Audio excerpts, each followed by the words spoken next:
ప్రస్తుతం సోషల్ మీడియాలో ఒక వార్త అయితే బాగా హైలైట్ అవుతోంది. త్వరలో బీజేపీ జనసేన విలీనం కాబోతున్నాయి అనేది. ఇది కూడా పీవీఎస్ శర్మ అంటే మాజీ అధికారి పీవీఎస్ శర్మ ఎక్స్లో పోస్ట్ చేశారట, ట్వీట్ చేశారట. దీన్ని త్వరలో బీజేపీ జనసేన విలీనం కాబోతున్నాయని, సంక్రాంతి తర్వాత భారతీయ జనతా పార్టీ జనసేన విలీనం అయ్యే అవకాశం ఉంది అనేది, పండగ సమయంలోనే విలీనానికి సంబంధించి ఒక ప్రకటన కూడా వెలువడబోతోంది అని బీజేపీ వర్గాలు భావిస్తున్నాయట. ఎందుకంటే దీనికి ఒక రీజన్ చెప్తున్నారు. మరి ఇదంతా వాస్తవం కాదో తెలియదు.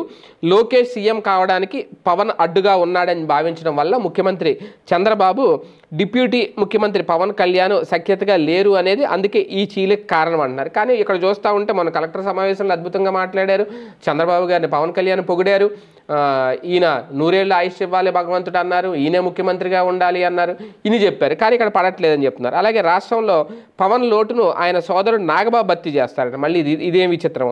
పవన్ ఏపీ బీజేపీ చీఫ్గా కేంద్ర మంత్రి అయ్యే అవకాశం ఉంది అంట. అలాగే పవన్ కేంద్ర మంత్రి కానున్నారని ఇప్పటికే వార్తలు వస్తున్నాయి. ముందు ఆయన అన్నారు, ఒకవేళ నేను అసెంబ్లీకి కాకపోతే పార్లమెంట్కి వెళ్తాను అనేది. ఆ తర్వాత ఆయనకే కదా ఉదయ్కి ఇచ్చారు సీటు కాకినాడ పార్లమెంట్ నుంచి. ఆయన గెలిచాడు కూడా. ఇప్పుడు మళ్ళీ ఎలా వెళ్తాడు ఆయన? ఒకవేళ రాజ్యసభకి వెళ్ళి ఏమన్నా వెళ్తారా? కేంద్ర మంత్రి అవుతారా? ఎలా అవుతారు? వెళ్తే మళ్ళీ ఇప్పుడు పిఠాపురానికి మళ్ళీ ఎన్నికలు వస్తాయా? అప్పుడు ఏమన్నా మళ్ళీ వర్మను దింపుతారా?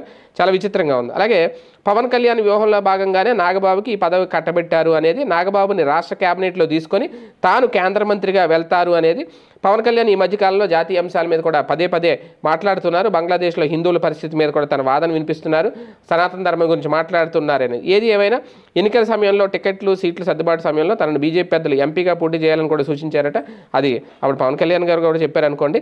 కానీ ఆయన ఎమ్మెల్యేగానే పోటీ చేశారు, డిప్యూటీ సీఎం అయ్యారు. ఇప్పుడు పవన్ కళ్యాణ్కి వచ్చిన జాతీయ స్థాయి ఇమేజ్తో తమిళనాడు, ఢిల్లీతో పాటు ఇతర రాష్ట్రాల ఎన్నికల ప్రచారాన్ని కూడా ఉపయోగించుకోవాలని చెప్పి ఎన్డీఏ కూటమి భాగస్వాములు కూడా ఆలోచిస్తున్నారు. ఏది ఏమైనా మరి ఇది నిజంగా జరిగితే పెద్ద పరిణామం అవుతుంది.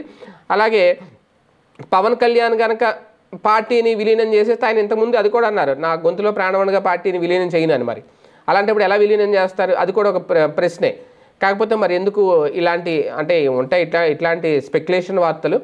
కాకపోతే చూద్దాం, మరి సంక్రాంతి తర్వాత ఒక ప్రకటన ఉంటుంది, విలీన ప్రకటన అనేది. అప్పుడు మొత్తం రాజకీయ ముఖచిత్రం, ఆంధ్రప్రదేశ్ రాజకీయ ముఖచిత్రమే మారిపోద్ది. ఏం జరుగుతుందో చూడాలి.